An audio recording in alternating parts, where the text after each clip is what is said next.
Hello YouTube! This is my 11th day of my 30-day blog challenge, and finally I got around to making this video. It was pretty hard actually, for a number of reasons. First of all, I've been traveling with my daughter's family. I spent a couple of months in summer in Austin, Texas. Then my daughter's family and I moved over to Florida, and now in October we're back to Austin, and we're enjoying the weather now. It's amazing, fantastic weather. 24 degrees Celsius or 75 Fahrenheit. Today I want to talk about shame feeling. There are a number of reasons for this topic.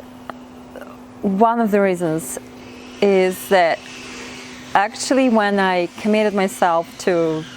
publicly committed myself to the 30-day blog challenge, and actually I was implying that shame feeling would help me to stick to my challenge and continue making videos. But I found out that actually the more I postponed the video, the more ashamed I felt, and it actually didn't help me. In fact, it worked the other way around.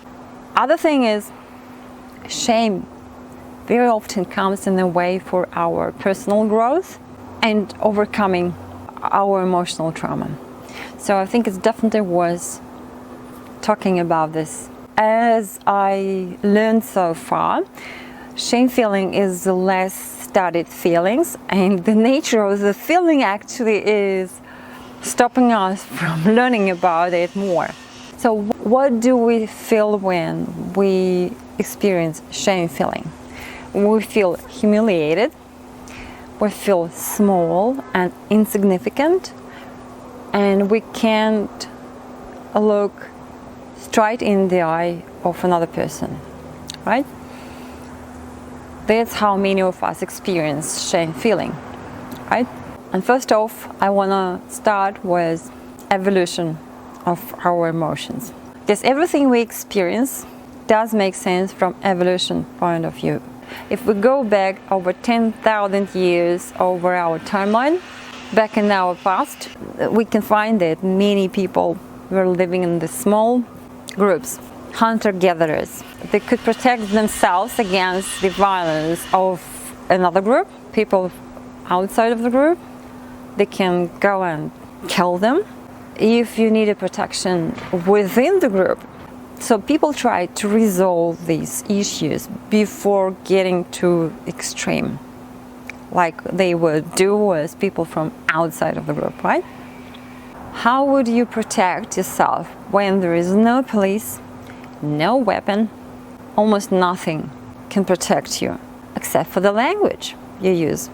The sociologists Emil Durkheim in 1902 suggested a theory that by criticizing, using sarcasm and ridiculing, you could keep control over that person so that that very person wouldn't violate anyone's freedom or rights. That was actually a tool to make people behave. Another idea of how we protected themselves against the violence within the group was provided by another anthropologist, Richard Wrangham, in the book The Goodness Paradox. He suggested that one of the ways to get accepted by your group after your wrongdoing is to express shame feeling.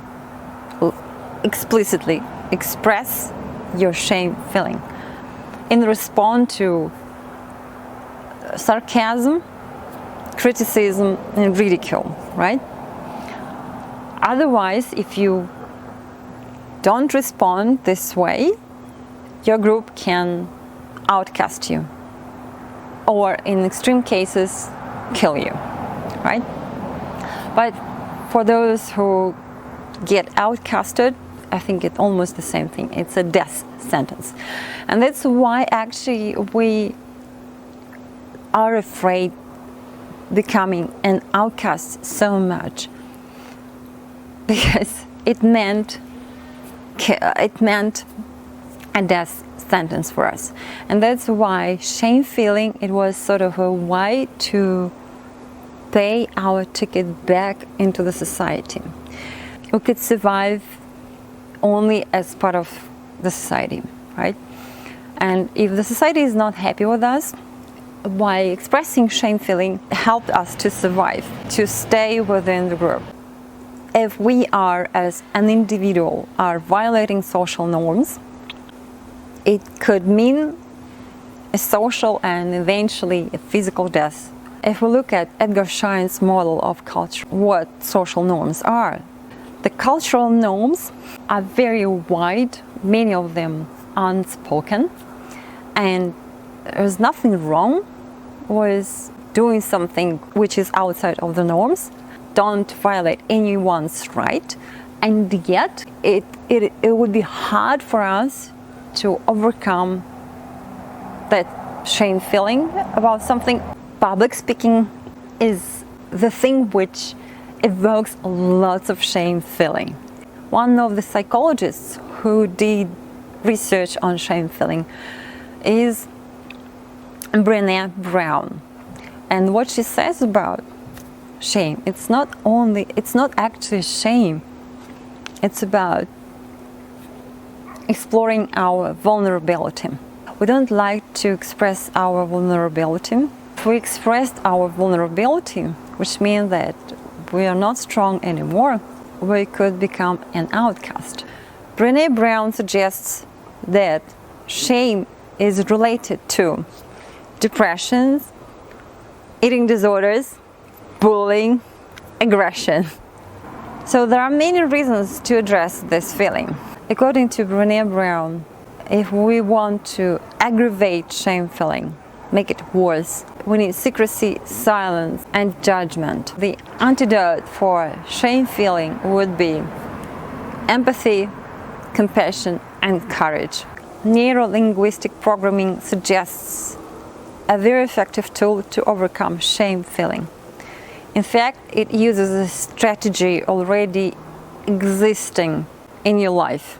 For instance, many of us have an experience of overcoming a shame when we didn't do anything bad. You can apply the same strategy of overcoming shame in the past to the shame feeling which probably you're still experiencing about something different. So we still do these social norms, suffocating social norms toward men and women, and I think we need to do something with it, because shame feeling is destroying our life, and there are really great ways to overcome it together.